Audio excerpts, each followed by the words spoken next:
Casey's Audio Vault. Gord Downie. May 21st, 2010. Gord, how's it going? Everything's just fine. How about you? Not so bad. It's Friday. It's the May long weekend. Do you have any plans for May long? Sure. Yeah, I just get out with the family and, yeah, you know, every day's May long weekend for a rock and roll musician. Are you a camping kind of guy? No. Well, I guess I used to be, but no, not so much camping or anything like that. Do you prefer hiking or maybe an ATV? No, not a big hiker or ATVer. I definitely love nature. I love being out in nature and being in its splendor, but no real prescribed activities. I guess I just let it come to me. If you're indoors, if you're trying to enjoy a nice cottage weekend, do you play cards, cribbage, euchre? Yeah, I come from a long line of crib players, so I like to think it's in my DNA. It's been a while since I played euchre. Of course, it made high school bearable, the game of euchre, didn't it? Well, I only recently discovered it, and I think it's mainly popular in Ontario because a friend of mine who had a place in Sioux Narrows said that his uncle taught him how to play, and I had never heard of it before. I don't know if it's spreading across Canada or not. Maybe it's called something else. Well, I guess it could. You know, I know the right bower is just a great ready-made metaphor for life and the advantages we like to seek over each other. I got the right bower. What can you do? Yeah. Do you seem to find lyrical material in almost anything? Do I seem to find it? Is that what you said? Yeah. I try to find it. Mm. Yeah, I mean, it's there. It's there everywhere. I'm oftentimes really surprised by the things I sort of pass over. When I see them again elsewhere or something, you realize, God, that was sitting there the whole time. And yet it's such a nice turn of phrase. It's so simple and perfect. But a lot of times you can't know. I mean, I just sort of walk around and write them down to the equivalent of, you know, sort of putting it in a pouch on my hip and saving it for later, I guess, see if it's something I can use later on. Do you have a good memory for that type of thing, or do you find yourself going through notebooks trying to find inspiration from past inspiration? Yeah, well, I mean, I think I put it in the notebook just for company, probably. You know, just to keep company with my thoughts, I suppose. I can go through my notebooks and kind of pinpoint where I was and what I was doing when I wrote that down. Oftentimes with a song, if I'm trying to, you know, wanting to start a song, I'll just take a page and a half from that notebook, and generally the things on that page and a half will have happened in fairly close proximity to each other.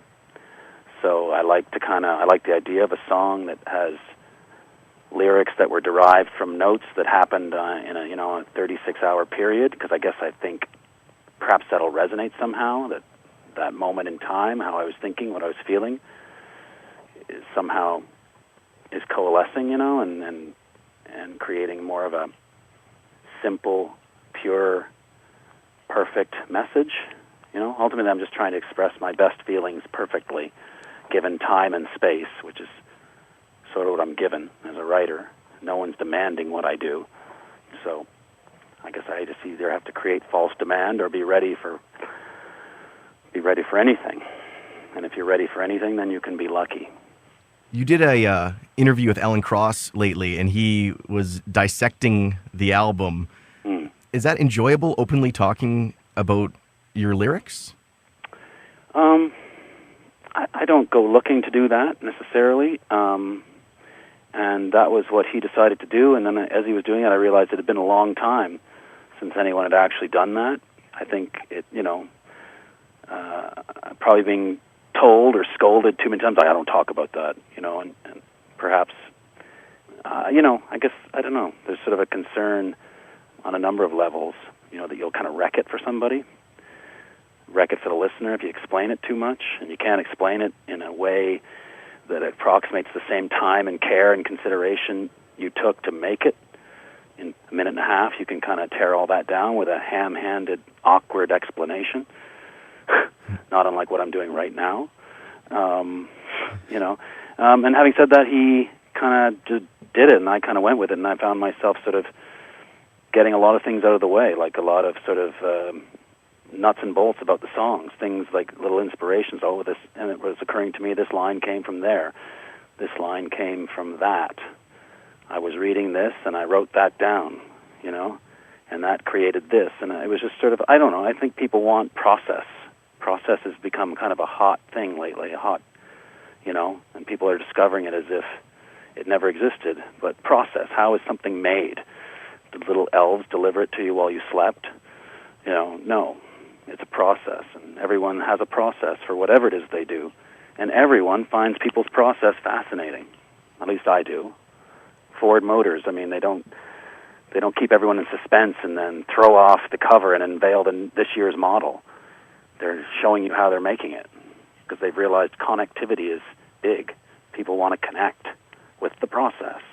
Do you find you have similar conversations with other musicians and artists? If it's on downtime, does it ever lean into that, asking friends, you know, where inspiration comes from, or is it just more of a fan intrigue? No, I think everyone's curious about it. You know, I did a thing. I was asked to sit with Gord Lightfoot one night for CBC Radio. It was just the two of us, play songs. We were to play songs and talk about songs and songwriting, I guess, process. And I had a million questions on behalf of probably a million songwriters to ask Gord. You know, selfishly, I wanted to get a couple of secrets from him. I was telling someone else, I mean, jokingly, I made a lousy attempt at word association, and I just blurted out, writer's block. And without hesitation, he went, alcohol. You know, so it was kind of like that. It was really kind of a funny night. We had a really good time, and all I wanted was that we could chat amiably and have some chemistry, and you know what, we did. And it was like a dream come true for me to sit and talk with him about process, I guess, for lack of a better word. It's exciting. Gord Downie and the Country of Miracles hitting the road this summer, a bunch of blues and folk festivals, and performing the final night at the Winnipeg Folk Fest. You're in good company. From the past couple of years, we had Elvis Costello and Ray Davies from the Kinks closing out the weekend. And this year, I think the night before you play is Levon Helm. Is he a guy that you have met before, or you want to kind of go through the same thing you did with Gordon Lightfoot? I've never met him, but I'd love to, obviously. He's a shining light and inspiration, you know, in the music that he's been part of, and just really the way he dances on the drums, right? I mean, it's just something everyone wants to get close to, I think. Just to feel that, to experience that. That's live music. Just to experience something that's disappearing as it's happening. That's a beautiful thing, and that's music in the great outdoors, under the moon and the stars in Winnipeg, isn't it? For May Long Weekend, we're doing, for Power 97, counting down the awesome albums of all time. And sometimes I get asked this question, and I kind of hate it because it changes according to my mood, but do you have a favorite album, something that you think is perfect from start to finish? Well, a record that I've probably played once a week since I don't know how long is Astral Weeks by Van Morrison. And that's a lot of people's favorite. That's not, like, I'm not going out on a crazy limb or anything, but that was a beautiful record made in 2 days in New York City. 4 tracks one day, 4 tracks the other. And it's really something else. And I could, again, spend a minute and a half in a clumsy way trying to say why I think it's something else, but you just have to listen to it. Is that always the attempt going into the studio and saying, okay, maybe I wrote 30 songs, but I know these are the 12 and these are the order, and I just want to create an album, an experience for everyone in the world? Yeah, I don't think you can ever get that far ahead of yourself. I mean, really, in my experience making records, it's just, you really can't see much beyond the next decision. And in any given record, on any given day, there's dozens of decisions you've got to make, red or blue, light or dark, 6-string, 12-string, I mean, it's just endless, mind-boggling sometimes, the number of calls that you have to make. And really the only way to prepare is to prepare. You've got to prepare and prepare again going in for the task at hand, not for world domination or where it might go or who might hear it, but prepare to be lucky when the next decision comes, lucky enough to make the right call, to not be stuck in your plan or set on your plan, so set on your plan that you can't see a new way to do it that never occurred to you. So really, you got to be good to be lucky. So you try and get good. That's all I'm generally trying to think about from 1 minute to the next in the studio. Well, Gord, you in the country of miracles. The Grand Bounce is out in just another couple of weeks. We're looking forward to seeing you at the Winnipeg Folk Festival. Yeah. Thanks for calling the show, and have yourself a good May-long weekend. Thanks a lot, Casey. It's really good talking to you. All the interviews you want on iTunes and at Power97.com. Casey's Audio Vault. Casey Norman is Power 97's music director and can be heard every weekday from 2 till 6 in Winnipeg, Manitoba, Canada. Power 97 is Winnipeg's best rock.